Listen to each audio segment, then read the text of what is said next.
Hello students, good morning all of you. तुम्ही जर चॅनलवरती नवीन असाल तर चॅनलचा सबस्क्राईब करा, बेल आयकॉनचं बटन प्रेस करा आणि व्हिडिओ बघितल्यानंतर तुम्हाला तो कसा वाटतो तो कमेंट बॉक्समध्ये मला सांगा. आपण ऑफलाईन प्लस ऑनलाईन क्लासेस चालू केलेले आहेत. तर बरेचसे विद्यार्थी घरी बसून क्लासेस बघण्याची इच्छा आहे, पण ही एक ऑर्गॅनिक केमिस्ट्री आपण शिकवत आहोत 11 टॉपिक्समध्ये. आणि ऑर्गॅनिक केमिस्ट्रीमधल्या ज्या गोष्टी आहेत ते तुम्हाला समोरासमोर काय आहे ते विचारता आल्या तर लवकरात लवकर लक्षात येते. तर जे काही विद्यार्थी अटेंड करत नाहीत क्लास तर त्यांनी लवकरात लवकर क्लास अटेंड करावा. त्यानंतर आपण 11वीची नवीन बॅच स्टार्ट केलेली आहे. तुमचे कोण भाऊ बहीण असतील किंवा तुमचे कोण फ्रेंड्स असतील तर त्यांना सांगू शकता की 11वीचे ऑफलाईन क्लासेस चालू झालेले आहेत. त्याचबरोबर त्याच्यामध्ये ॲडमिशन प्रोसेस देखील 11वीची चालू झालेली आहे. तर लवकरात लवकर क्लास अटेंड करा. आपण अल्कोहोल, फिनॉल, इतर हा टॉपिक्स पाहत होतो. त्याच्यामध्ये आपल्याला लेक्चर नंबर 13 मध्ये पाहायचं आहे. What are the physical properties of phenol. पहिल्या सेक्शनमध्ये अल्कोहोलचा स्टडी केलेला आहे. आज आपल्याला कशाच्या प्रॉपर्टी पाहिजेत? फिजिकल प्रॉपर्टीज ऑफ अल्कोहोलचा स्टडी करायचा. Physical properties of alcohols phenols. पाठीमागच्या लेक्चरमध्ये आपण मेथड्स ऑफ प्रिपरेशन ऑफ फिनॉल्सच्या मेथड पाहिलेल्या आहेत. त्याच्यामध्ये 3 ते 4 प्रकारच्या मेथड आहेत. पहिली मेथड होती phenol can be prepared from Dow process किंवा क्लोरोबेन्झीन पासून तो कसा तयार करायचा. सेकंड मेथड होती phenol can be prepared from benzene sulphonic acid. त्यानंतर थर्ड मेथड होती phenol can be prepared from cumenes. आणि शेवटची मेथड होती phenol can be prepared from anilines. तर ह्या ज्या मेथड ऑफ प्रिपरेशन आहेत ह्या 4 पैकी 1-2 मार्काला विचारतात. त्या महत्त्वाच्या मेथड आहेत, ते तुम्ही व्यवस्थित त्याचा स्टडी करा आणि एकदा लिहून बघा त्या रिएक्शन, म्हणजे तुम्हाला लक्षात येतील. आज आपल्याला नेक्स्ट लेक्चरमध्ये पाहिजे what are the physical properties of phenol. की फिनॉलच्या फिजिकल प्रॉपर्टी काय काय असू शकतात. What are the physical properties of phenol. की लॅबमध्ये ज्यावेळेस आपण प्रॅक्टिकल करत असतो त्यावेळेस आपल्याला फिजिकली आयडेंटिफाय करता आलं पाहिजे की दिलेलं लॅबमधलं जे सोल्युशन आहे ते फिनॉल आहे का अल्कोहोल आहे का इथर आहे. तसं याच्यामध्ये आपल्याला काय त्याचे भौतिक गुणधर्म पाहिजेत फिनॉलचे. फिजिकल प्रॉपर्टीचा स्टडी करत असताना आपण त्याच्यामध्ये फर्स्टली पाहतो की तो कंपाऊंडची फिजिकल स्टेट काय असू शकते. काय पाहू शकतो आपण त्याची फिजिकल स्टेट. त्यानंतर त्या कंपाऊंडचा कलर कसा आहे ते आपल्याला माहित पाहिजे. त्यानंतर त्याची टॉक्झिसिटी आहे का ते माहित पाहिजे. त्यानंतर त्या कंपाऊंडचा ऑर्डर्स किंवा त्याला आपण स्मेल म्हणतो तो स्मेल आपल्याला माहित पाहिजे. त्यानंतर आपण याच्यामध्ये कंपेअर करतो त्याची सोल्युबिलिटी आणि त्यानंतर आपण कंपेअर करतो याच्यामध्ये त्याचा बॉइलिंग पॉइंट्स. तर अशा वेगळ्या प्रकारच्या प्रॉपर्टी असतात. आणि शेवटी आपण पाहतो त्याच्यामधले इंटरमॉलिक्युलर फोर्सेस, की त्याच्यामध्ये कोणता फोर्स आहे किंवा त्याचं नेचर म्हणतो आपण त्याला, की दिलेल्या कंपाऊंडचं नेचर काय असू शकतं, पोलार आहे का नॉन पोलार. तर एवढ्या वेगळ्या प्रकारच्या प्रॉपर्टी आपल्याला याच्यामध्ये फिनॉलमध्ये स्टडी करायचे. तसं या फिनॉलच्या बाबतीत जर पाहिलं तर फिनॉलचं जे स्टेट असणार आहे ती फिनॉलची प्युअर फिनॉलची स्टेट जर पाहिली तर जनरली तो कसा असतो सॉलिड स्टेट मध्ये असतो. But most of the phenols are in liquid state. Means phenols are found in liquid as well as in solid state. की फिनॉल हा जनरली आपल्याला लिक्विड किंवा सॉलिड स्टेट मध्ये पाहायला भेटतो. बरेचसे ॲरोमॅटिक जे फिनॉल आहेत सबस्टिट्यूएंट कंटेनिंग ते लिक्विड स्टेट मध्ये असतात. आणि जो तुमचा प्युअर फिनॉल असणार आहे तो प्युअर फिनॉल हा तुम्हाला सॉलिड स्टेट मध्ये पाहायला भेटतो. आपण जर फिनॉलची फिजिकल स्टेट जर कंपेअर केली तर तो द्रव किंवा स्थायी अवस्थेमध्ये असतो, ज्याला आपण लिक्विड आणि सॉलिड स्टेट म्हणतो. त्यानंतर फिनॉलचा कलर जर आपण कंपेअर केला तर all the organic compounds are generally colourless. की सर्वच ऑर्गॅनिक कंपाऊंड हे जनरली कसे असतात कलरलेस असतात. त्याला पर्टिक्युलर असा कुठलाही कलर नसतो. Like this way phenol is generally colourless in nature. त्यामुळे फिनॉलचं जे नेचर असणार आहे तो फिनॉल देखील कसा आहे तुमचा कलरलेस आहे. त्यानंतर टॉक्झिसिटी जर कंपेअर केली this phenol are more toxic in nature. की फिनॉल हा कसा आहे टॉक्झिक आहे, म्हणजे विषारी असू शकतो. त्यानंतर त्याचा स्मेल जर पाहिला तर त्याला पर्टिक्युलर असा स्मेल आहे. ज्याप्रमाणे अल्कोहोलला स्मेल होता तसा फिनॉलला एक स्मेल असतो. त्या फिनॉलला आपण म्हणतो फिनॉलिक स्मेल और it is also term as a carbolic smell. कारण फिनॉलचं दुसरं नाव मी तुम्हाला बऱ्याच वेळेस सांगितलेलं आहे का. Phenol is also called as a carbolic acid because it is a weak acid. की हा एक वीक ऍसिड असल्यामुळे फिनॉल आपण कार्बोलिक ऍसिड म्हणतो. लाईक दिस वे फिनॉलचा जर आपण स्मेल जर पाहिला तर फिनॉलचा स्मेल हा फिनॉलिक असतो आणि कार्बोलिक असतो. जसं तुम्हाला कोणी विचारलं की अल्कोहोलचा स्मेल काय असतो, तर तुम्ही सांगता की अल्कोहोलचा स्मेल अल्कोहोलिक असतो. दिसतंय ना स्क्रीनवरचं. तसं फिनॉलचा स्मेल जर पाहिला तर फिनॉलिक किंवा कार्बोलिक स्मेल असतो. त्यानंतर त्याची सॉल्युबिलिटी जर कम्पेअर केली आपण, तर most of the phenols are appreciable soluble in water due to form intermolecular hydrogen bonding with water. की याच्यामध्ये जर पाहिलं सॉल्युबिलिटी फिनॉलची, this phenol are soluble in water. की जनरली फिनॉल हा ॲप्रेसिबली काय असतो, सोल्युबल इन वॉटर, की तो वॉटरमध्ये ॲप्रेसिबली सोल्युबल असतो पा. Because there is a presence of intermolecular hydrogen bonding.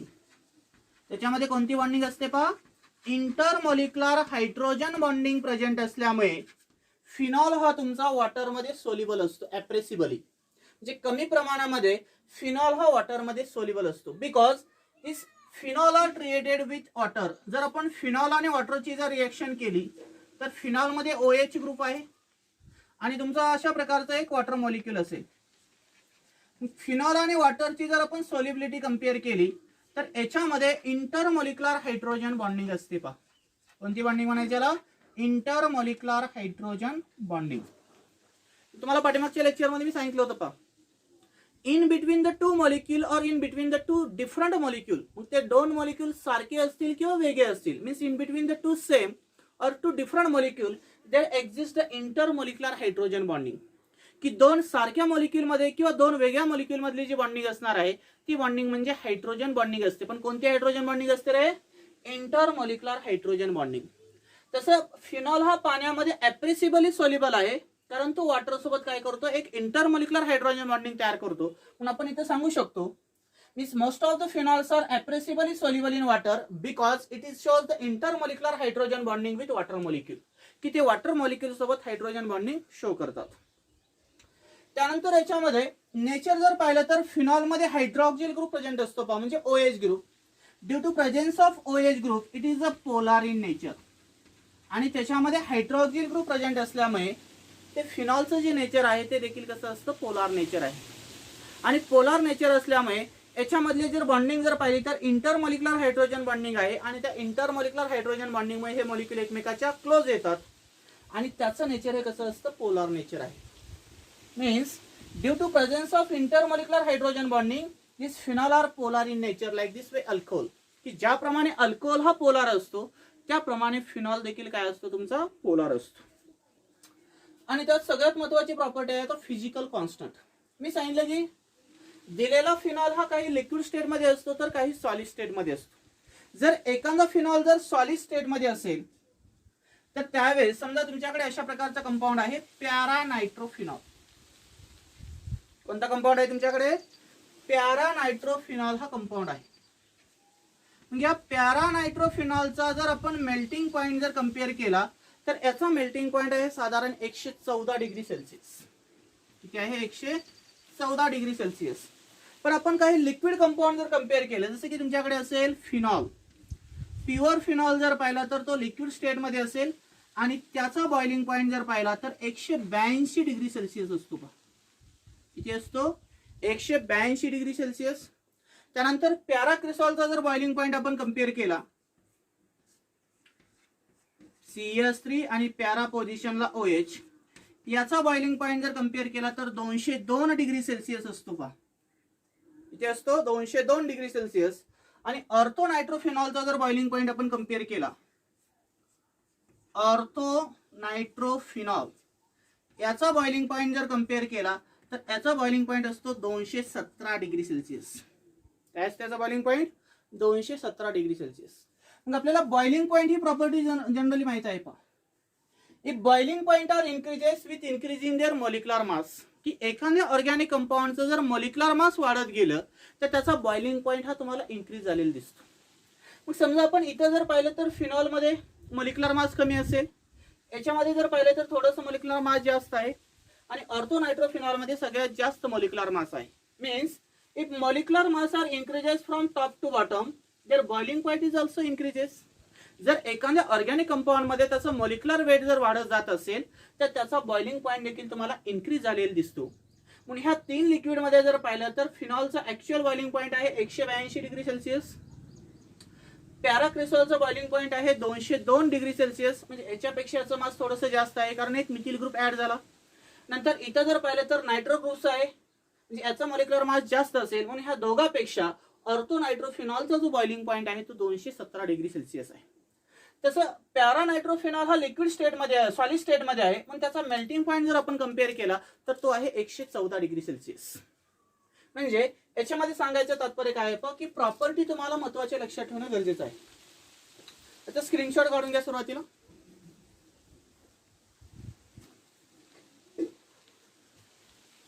काय काय सांगितलं मी, जे तुमचा फिनॉल असतो त्याची स्टेट दोन प्रकारची असते, एक असतो लिक्विड स्टेटमध्ये आणि एक असतो सॉलिड स्टेटमध्ये.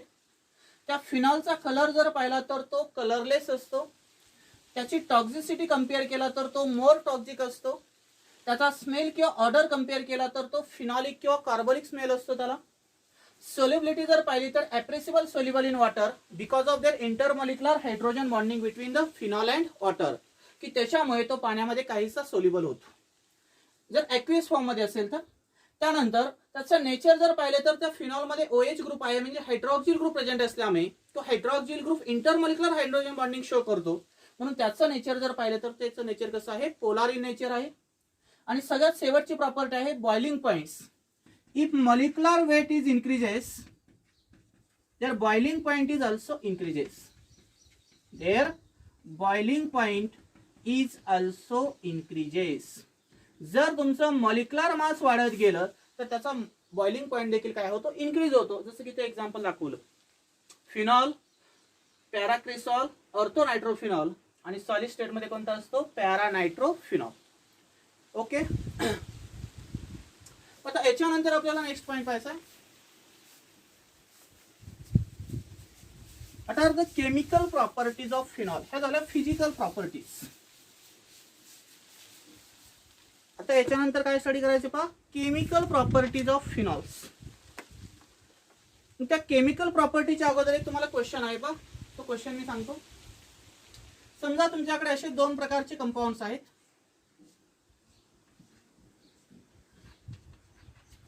असं एक कंपाऊंड आहे N डबल बॉन्ड O आणि O निगेटिव्ह, आणि याच्यावर चार्ज कोणता असेल, प्लस चार्ज असेल, बरोबर. आता यांच्यामध्ये जर पाहिलं तर याच्यावर स्लाइटली पॉझिटिव्ह चार्ज, याच्यावर स्लाइटली, यांच्यामध्ये एक बॉन्डिंग असणार आहे. आणि दुसरा कंपाऊंड असा आहे तुमच्याकडे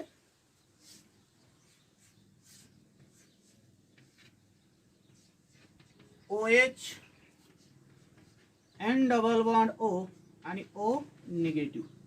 आणि इथं जर पाहिलं तर त्याच्यामध्ये वॉटर मॉलिक्यूल दाखवलेला आहे का, H O आणि H.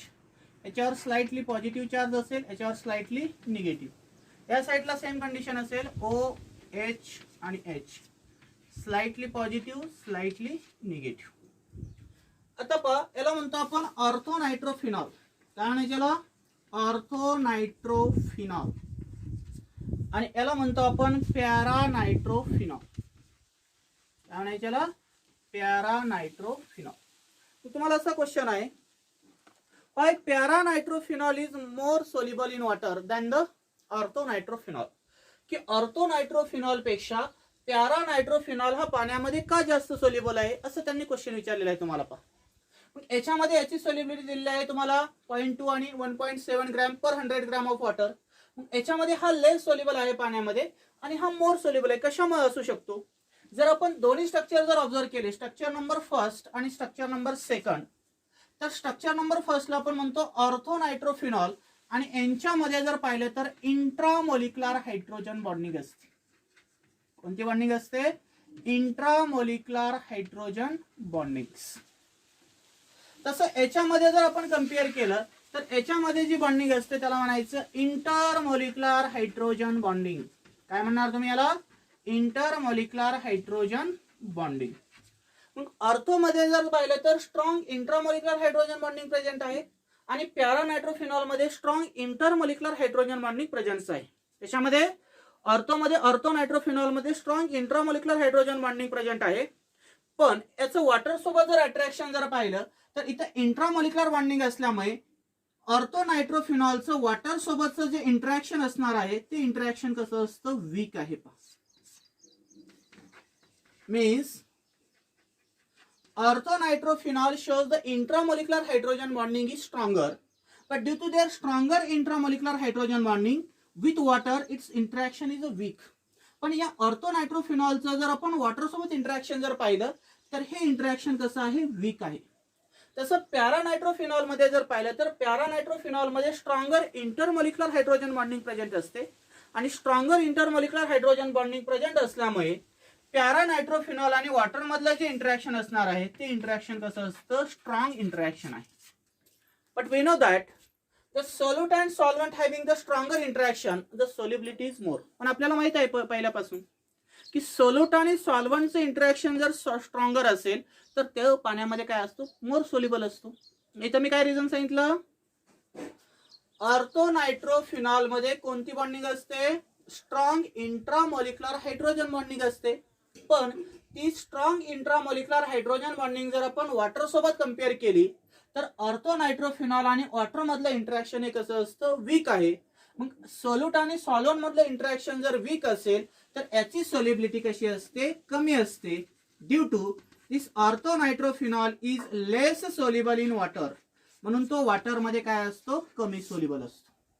आता पॅरानायट्रोफिनॉल मध्ये जर पाहिलं तर स्ट्रॉंगर इंटरमोलिक्युलर हायड्रोजन बॉन्डिंग प्रेझेंट आहे. And the stronger intermolecular hydrogen bonding with paranitrophenol and water is strong. पण यांच्यामधलं इंटरॅक्शन जर पाहिलं पॅरानायट्रोफिनॉल आणि वॉटर मधलं तर इंटरॅक्शन स्ट्रॉंग आहे. म्हणजे सोल्यूट आणि सॉल्व्हंट मधलं इंटरॅक्शन जर इथं कम्पेअर केलं, सोल्यूट आणि सॉल्व्हंट इंटरॅक्शन, तर हे इंटरॅक्शन याच्यामध्ये स्ट्रॉंग असेल तर त्यावेळेस त्याची सोल्युबिलिटी देखील कशी असते, मोर सोल्युबिलिटी असते. सोल्युबिलिटी कशी असते, मोर असते. म्हणजे पॅरानायट्रोफिनॉल हा झाला सोल्यूट आणि वॉटर हा झाला सॉल्व्हंट. ह्या दोघांचं इंटरॅक्शन जर स्ट्रॉंग असेल तर त्यांची सोल्युबिलिटी पाण्यामध्ये कशी असते, जास्त असते. तसे या साईडला जर आपण कम्पेअर केलं तर ऑर्थोनायट्रोफिनॉल काय असेल, तुमचा सोल्यूट असेल आणि वॉटर हे काय असेल, सॉल्व्हंट असेल. या दोघांचं इंटरॅक्शन जर आपण कम्पेअर केलं तर हे इंटरॅक्शन एकदम वीक असतं. इंटरॅक्शन वीक आहे म्हणजे त्याची सोल्युबिलिटी कशी असणार आहे, लेस सोल्युबल असेल. सोल्युबिलिटी कशी असणार आहे, लेस असणार आहे. Therefore paranitrophenol is more soluble in water than the orthonitrophenol. म्हणून पॅरानायट्रोफिनॉल हा पाण्यामध्ये जास्त सोल्युबल आहे ऍज कम्पेअर टू ऑर्थोनायट्रोफिनॉल पेक्षा. लक्षात, स्क्रीनशॉट काढून घ्यायचा.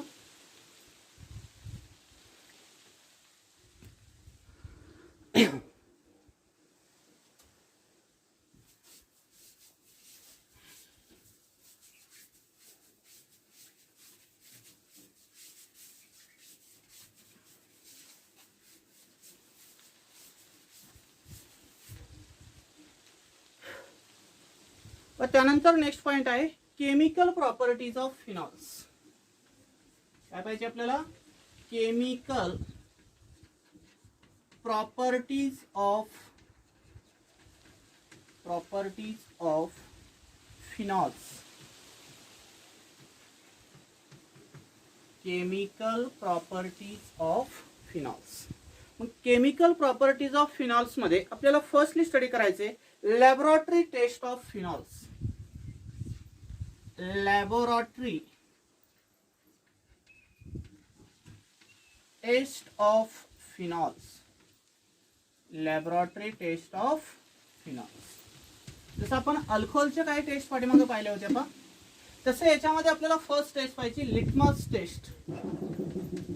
कोणती टेस्ट आहे, लिटमस टेस्ट. मग आता याच्यामध्ये जर आपण ॲक्वियस फिनॉल जर कन्सिडर केला पहा, केमिकल प्रॉपर्टीज ऑफ फिनॉल मध्ये आपल्याला लॅब मधली टेस्ट ओळखायची की लॅब मध्ये आपण हा कंपाऊंड फिनॉलच आहे कसं ओळखू शकतो. तर त्याच्यामध्ये लिटमस पेपरच्या सहाय्याने आपण आयडेंटिफाय करू शकतो की दिलेला मॉलिक्यूल हा अल्कोहोल आहे का फिनॉल आहे. मग लिटमस पेपर मध्ये जर पाहिलं तर आपल्याला त्याचं नेचर माहित आहे पहा. दिलेला ॲक्वियस सोल्युशन जर आहे तसा राहिला तर न्यूट्रल असतो. दिलेल्या ॲक्वियस सोल्युशन मध्ये लिटमस पेपरचा कलर जर ब्ल्यूचं कन्व्हर्जन रेड मध्ये झालं तर तो ऍसिड असतो आणि रेडचं कन्व्हर्जन ब्ल्यू मध्ये झाला तर तो काय असतो, बेस असतो. तसं आपण पाठीमागच्या लेक्चर मध्ये पाहिलं होतं पहा. This aqueous solution of alcohols do not changes the colour of the litmus paper. Due to aqueous solution of alcohols are generally neutral in nature. म्हणून त्याचं नेचर कसं होतं, जनरली न्यूट्रल इन नेचर होतं. तसं आपल्याला आज याचं नेचर पाहिजे फिनॉलचं. पहा, दिस ॲक्वियस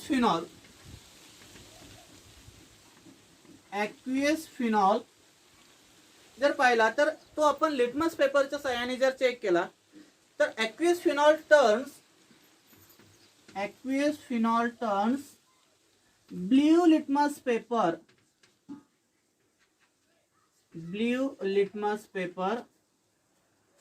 इंटू रेड. जर आपण ॲक्वियस सोल्युशन ऑफ फिनॉल घेतला आणि त्या ॲक्वियस सोल्युशन मध्ये जर लिटमस पेपर डीप केला तुम्ही प्रॅक्टिकली, तर त्या लिटमस पेपरचा जो ब्ल्यू कलर आहे त्याचं कन्व्हर्जन रेड मध्ये होतं. त्याच्यावर आपण सांगू शकतो therefore given phenols are weakly acidic in nature. Given phenols are weakly acidic in nature.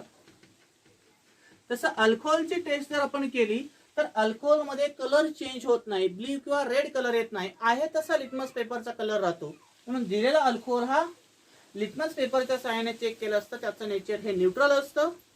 आणि फिनॉलच्या ॲक्वियस फिनॉलच्या सोल्युशन मध्ये जर आपण लिटमस पेपर डीप केला, आता हा प्रॅक्टिकली कशी टेस्ट करायची पहा. एका बिकर मध्ये तुम्ही काय घेतलेला आहे, ॲक्वियस फिनॉल घेतलेला आहे, एक लिटमस पेपरची स्ट्रिप घेतलेली आहे आणि त्याच्यामध्ये तुम्ही ड्रिप केलेली आहे. मग लिटमस पेपर जर त्याच्यामध्ये डीप केलेला असेल आणि त्यावेळेस त्याच्यामध्ये त्या लिटमस पेपरला जर रेड कलर आलेला असेल तर समजायचं दिलेलं ॲक्वियस सोल्युशन जे आहे फिनॉलचं ते ऍसिडिक आहे. पण याचं नेचर हे जनरली कसं असतं, वीकली ऍसिडिक इन नेचर. कारण फेंट रेड कलर पाहायला भेटतो. म्हणून आपण त्याच्यावरून सांगू शकतो की aqueous solution of phenols are weakly acidic in nature. तर ही एक लॅबोरेटरी टेस्ट आहे, ज्याला आपण लिटमस टेस्ट म्हणतो. पण त्यानंतर सेकंड आहे रिॲक्शन विथ बेसिस.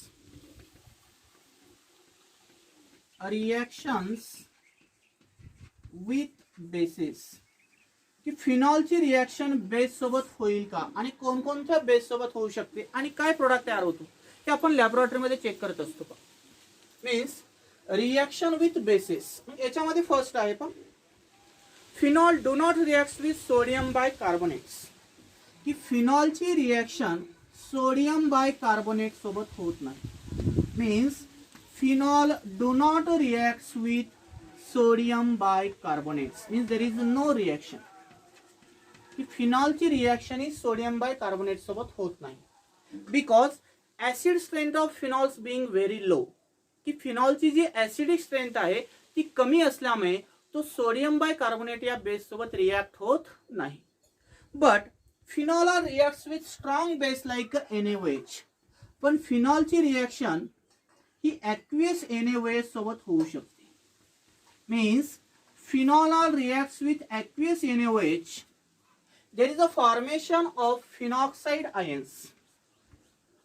त्यावेळेस काय तयार होईल तुमचं इथं, फिनॉक्साइड आयन तयार होईल. And this phenoxide ion is called as a sodium phenoxide ion. आणि यालाच आपण जनरली काय म्हणतो रे, सोडियम फिनॉक्साइड आयन. आपण डो प्रोसेस मध्ये शिकलेलो आहेत पाय, इंटरमिजिएट तयार झालता की फिनॉलची रिॲक्शन बाय कार्बोनेट सोबत होत नाही. But phenol reacts with NaOH. There is a formation of sodium phenoxide ion and those sodium phenoxide ions are regenerated by aqueous HCl. आणि त्याला जर आपल्याला रिजनरेट करायचं असेल, नंतर याच्यापासून फिनॉल तयार करायचं असेल तर याच्यामध्ये ॲक्वियस HCl ऍड करतो. मग ॲक्वियस HCl जर ऍड केला तर सोडियम फिनॉक्साइडचं कन्व्हर्जन नंतर कशामध्ये होतं, फिनॉल मध्ये होतं. आणि साईड प्रोडक्ट काय भेटेल तुम्हाला, NaCl. म्हणजे प्रॅक्टिकल आपण सांगू शकतो की फिनॉलची रिॲक्शन ही सोडियम बाय कार्बोनेट सोबत होत नाही, कारण त्या फिनॉलची जी ऍसिडिक स्ट्रेंथ आहे ती कमी आहे as compare to sodium bicarbonate. पण फिनॉलची रिॲक्शन NaOH सोबत होते, कारण याची स्ट्रेंथ ही NaOH पेक्षा जास्त आहे. म्हणून फिनॉलची रिॲक्शन जर NaOH सोबत केली तर सोडियम फिनॉक्साइड आयन तयार होतात. आणि त्याच सोडियम फिनॉक्साइड पासून आपल्याला रिप्रेसिपेट करायचं असेल किंवा रिजनरेट करायचं असेल फिनॉल, तर त्यावेळेस त्याच्यामध्ये आपण ॲक्वियस HCl चा यूज करतो. याच सोडियम फिनॉक्साइड आयन मध्ये जर आपण ॲक्वियस HCl ऍड केला तर तुम्हाला प्युअर फिनॉल आणि साल्ट भेटेल. काय भेटेल तुम्हाला, प्युअर फिनॉल आणि साल्ट. तर स्क्रीनशॉट काढून घ्यायचा.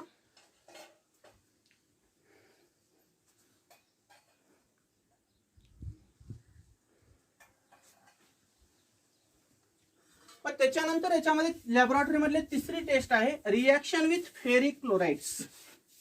तिसरी टेस्ट कोणती आहे तुमची? Reaction with ferric chlorides. Reactions with ferric chloride. Ferric chloride आहे म्हणजे काय फॉर्म्युला असतो रे? FeCl3. मग फिनॉलची रिएक्शन जर फेरिक ट्रायक्लोराइड सोबत केली किंवा फेरिक क्लोराइड सोबत केली तर काय प्रोडक्ट तयार होऊ शकतो पहा. जर समजा आपण एक्सेस मध्ये इथं फिनॉल घेतला, म्हणजे समजा मी 3 इक्विव्हॅलंट मध्ये फिनॉल घेतलेला आहे. किती इक्विव्हॅलंट मध्ये फिनॉल घेतला आपण?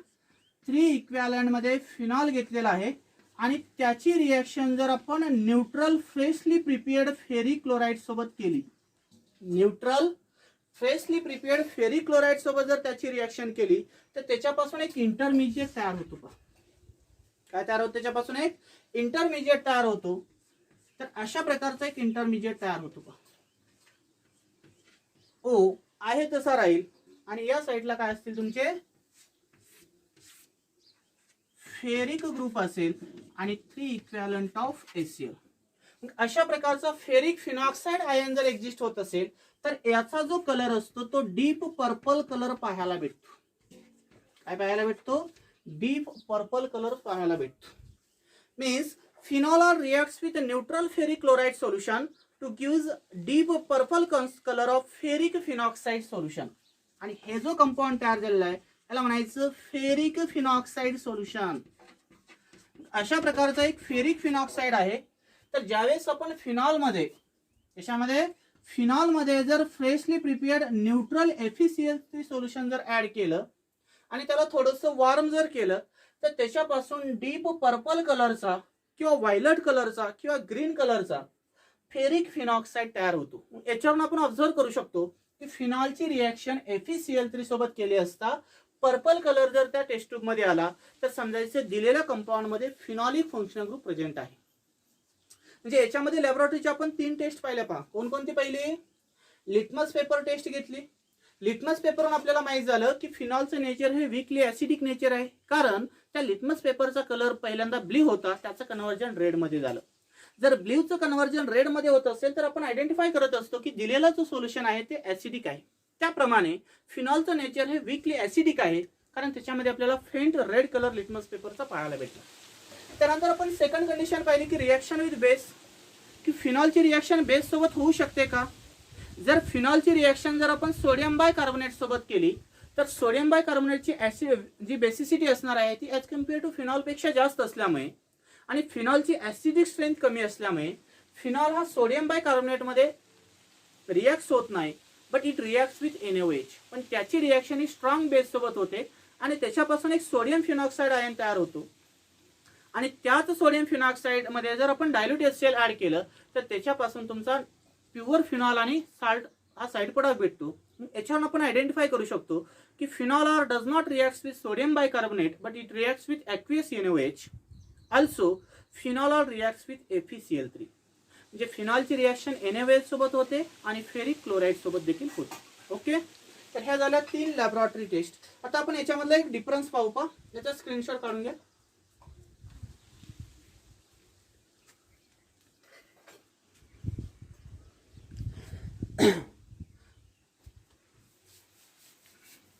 पण difference between the phenol and alcohol, की अल्कोहोल आणि फिनॉल मध्ये काय डिफरन्स आहे तो आपण एका शॉर्ट मध्ये पाहू पहा. What is the difference between the phenol and alcohols. समजा हा तुमच्याकडे दिलेला असेल फिनॉल्स आणि इकडे दिलेलं असेल तुम्हाला एखादा अल्कोहोल, जसं की आपण घेतला ethyl alcohol. Means difference between the phenol and ethyl alcohol याच्यामध्ये जर आपण कम्पेअर केलं, difference between the phenol and ethyl alcohol, की फिनॉल आणि इथिल अल्कोहोल मधला डिफरन्स आपल्याला कम्पेअर करायचा.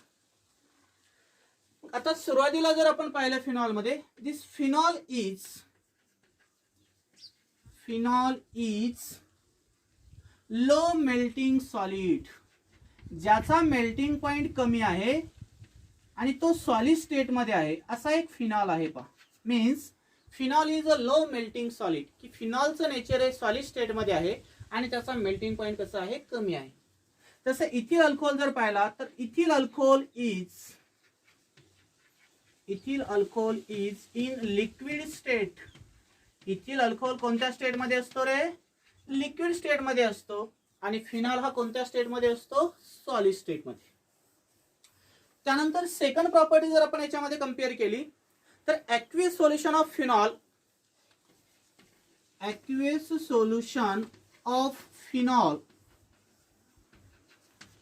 Turns blue litmus red.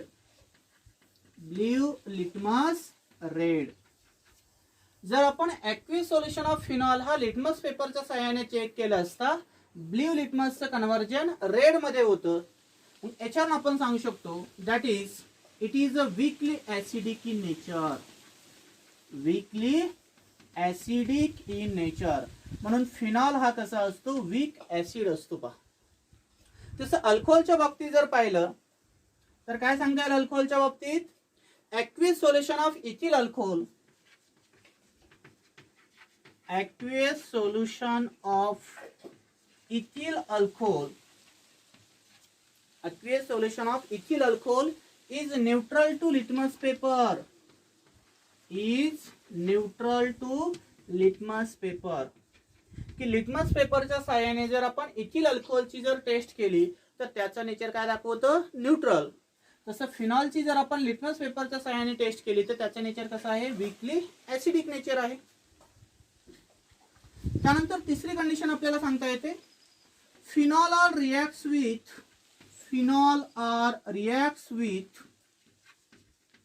aqueous NaOH.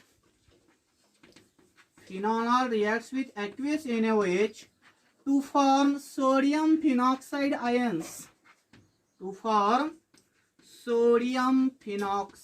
ion. जर आपण फिनॉलची रिएक्शन जर aqueous NaOH सोबत केली तर सोडियम फिनॉक्साइड आयन तयार होतात. तसं इथिल अल्कोहोल मध्ये जर आपण कंपेअर केलं तर काय सांगता येईल, ethyl alcohol does not react with aqueous NaOH. अल्कोहोलची रिएक्शन aqueous NaOH सोबत होत नाही. पण फिनॉलची रिएक्शन जर aqueous NaOH सोबत केली तर कोणता प्रोडक्ट एक्झिस्ट होतो, सोडियम फिनॉक्साइड आयन तयार होतात. त्यानंतर करोजिव्ह नेचर जर पाहिलं, this phenol it is a corrosive in nature. फिनॉलचं नेचर कसं असतं, करोजिव्ह नेचर आहे. तसं ethyl alcohol is non corrosive, in nature. जे फिनॉल हा करोजिव्ह असतो आणि इथिल अल्कोहोल हा करोजिव्ह नसतो. पहा त्यानंतर नेक्स्ट पॉइंट काय सांगता येईल रे, phenol reacts with neutral ferric chloride solution to give deep purple colour. Means phenol R reacts with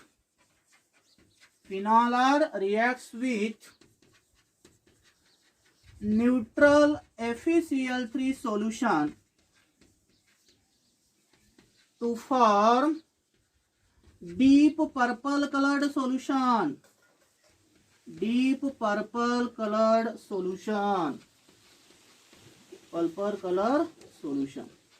जर आपण फिनॉलची रिएक्शन जर फ्रेशली प्रिपेअर्ड न्यूट्रल FeCl3 सोबत जर केली तर तुम्हाला फेरिक फिनॉक्साइड नावाचा जो डीप पर्पल कलरचा कंपाऊंड एक्झिस्ट झालेला दिसतो.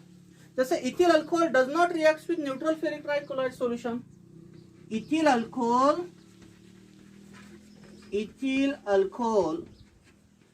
डज नॉट रिएक्ट विथ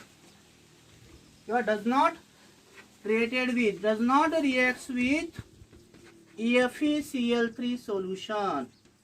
याची रिएक्शन FeCl3 सोल्यूशन सोबत होत नाही. तर अशा वेगळ्या प्रकारचे डिफरन्स आपल्याला लॅबोरेटरी टेस्टच्या आधारे कंपेअर करता येतो. पहा त्यासाठी टेबल मी दाखवलेला आहे. फिनॉल आणि इथिल अल्कोहोल याचा आधी स्क्रीनशॉट काढून घ्या.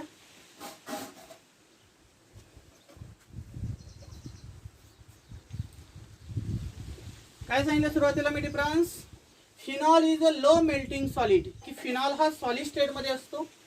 Ethyl alcohol is in liquid state. Ethyl alcohol हा लिक्विड स्टेट मध्ये आहे.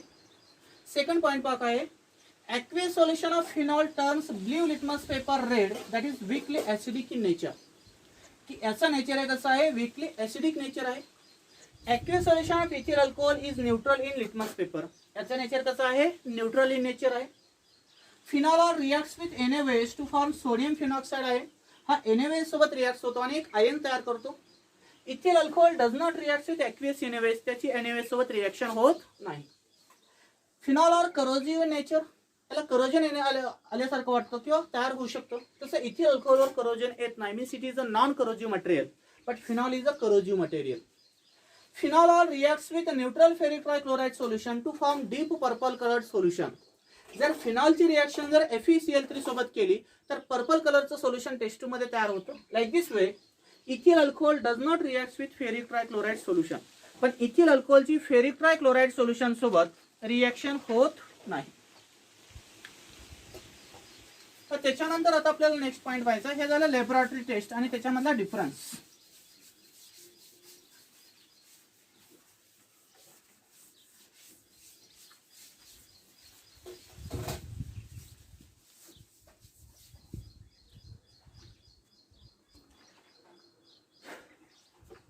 आता याच्यामध्ये आपल्याला उद्याच्या लेक्चरमध्ये ऍसिडिक कॅरेक्टर ऑफ फिनॉलचा स्टडी करायचा पहा, आणि त्यानंतर इस्टरिफिकेशन रिएक्शन पाहिजे आणि एस्पिरिन टॅब्लेटिन कशा प्रकारे फॉर्म होते ते आपण उद्याच्या लेक्चरमध्ये पाहणार आहोत. तुम्ही जर चॅनलवरती नवीन असाल तर चॅनलला आणखी एकदा सबस्क्राईब करा, सबस्क्राईब केलेलं नसेल तर, आणि बेल आयकॉनचं बटन प्रेस करायला विसरू नका पहा, म्हणजे तुम्हाला डेली अपलोड केलेले जे व्हिडिओ आहेत ते दररोज पाहता येतील. थँक्यू.